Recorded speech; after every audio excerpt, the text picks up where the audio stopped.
अरुण व दीपक यांच्या एका वर्षापूर्वीच्या वयांचे गुणोत्तर 4:5 होते आणि जर त्यांच्या एका वर्षानंतरच्या वयाचे गुणोत्तर 5:6 होईल तर त्या दोघांच्या आजच्या वयांची बेरीज किती?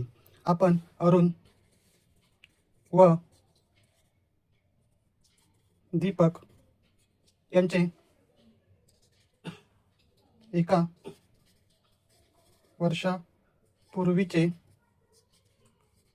वय 4x व 5x मानूया.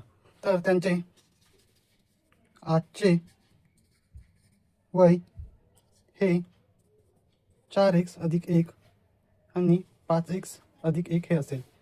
एका वर्षानंतर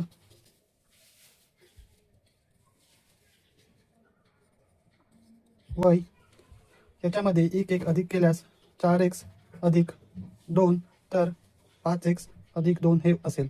त्यांचे एका वर्षानंतरच्या वयांचे गुणोत्तर आपल्याला दिलेले आहे.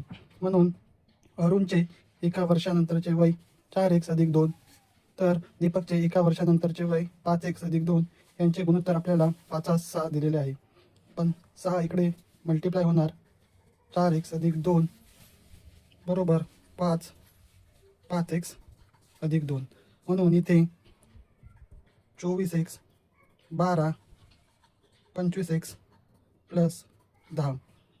इकडे 24 आपण घेऊन गेल्यावर 25x वजा 24x आणि इथे 12 वजा 10 म्हणून x बरोबर 2 वर्ष येते. आपल्याला त्यांच्या आजचे वय काढायचे आहे.